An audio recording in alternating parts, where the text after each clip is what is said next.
Bismillahirrahmanirrahim. Teman-teman sekalian yang dirahmati Allah Subhanahu wa taala.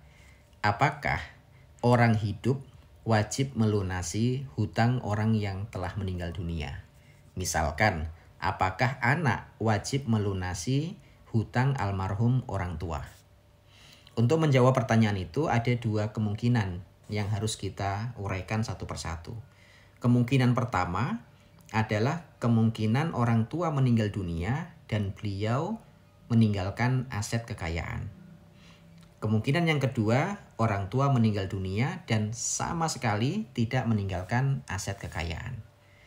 Untuk kemungkinan yang pertama, jika orang tua meninggal dan beliau memiliki peninggalan aset kekayaan baik berupa uang maupun berupa aset kekayaan benda tidak bergerak, properti misalkan, maka anak wajib melunasi hutang orang tua dari harta yang ditinggalkan tersebut. Gitu, misalkan hutangnya ada 500 juta, harta yang ditinggalkan ada 1 miliar, maka 500 jutanya wajib dibayarkan terlebih dahulu untuk melunasi hutang-hutangnya. Dan ini sifatnya wajib. Makanya teman-teman semua, ketika ada orang tua yang meninggal dunia atau siapapun yang meninggal dunia dan yang meninggal itu meninggalkan aset kekayaan, maka hal pertama yang harus didulukan adalah membayarkan atau mencari tahu apakah almarhum punya hutang atau tidak. Karena masalah hutang orang yang meninggal dunia itu urusan dunianya juga harus selesai, urusan akhiratnya juga nanti bakal ikut. Karena pernah suatu ketika Nabi SAW enggan atau menahan diri untuk tidak mensolatkan seorang yang meninggal dunia dan punya hutang, sampai ada seorang sahabat yang kemudian mengambil alih hutang tersebut, baru kemudian Nabi mau mensolatkan. Artinya urusan hutang piutang itu teman-teman semua, sekecil apapun, sesederhana apapun, tetap namanya hutang. Dan sekaligus hutang itu akan menjadi penghambat seseorang untuk kesuksesan kehidupan akhirat. Yang harusnya dia bisa masuk surga, tertahan gara-gara masalah hutang. Oleh sebab itulah teman-teman semua, ketika orang tua meninggal dunia dan beliau meninggalkan aset kekayaan dan sekaligus hutang, maka dari aset kekayaan itu dahulukan untuk membayar hutang beliau. Kalau masih tersisa berarti sisanya dibagi waris.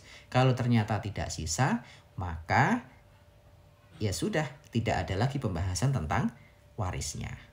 Kemudian kemungkinan yang kedua, yaitu saat orang tua meninggal dan sama sekali tidak memiliki aset kekayaan dan hutangnya banyak.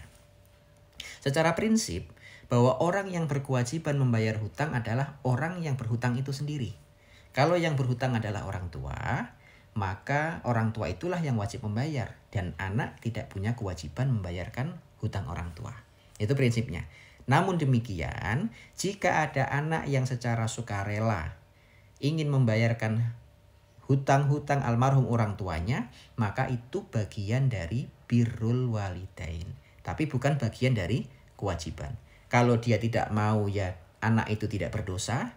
Namun jika anak itu mau secara sadar membayarkan hutang orang tua dari hartanya sendiri, yang berhutang orang tua, tapi anak yang secara sadar membayarkan hutang orang tua dari harta si anak itu, maka ini bagian dari bentuk birrul walidain. Kita tahu orang tua akan tertahan dan kesulitan untuk menghadapi urusan akhiratnya gara-gara hutang.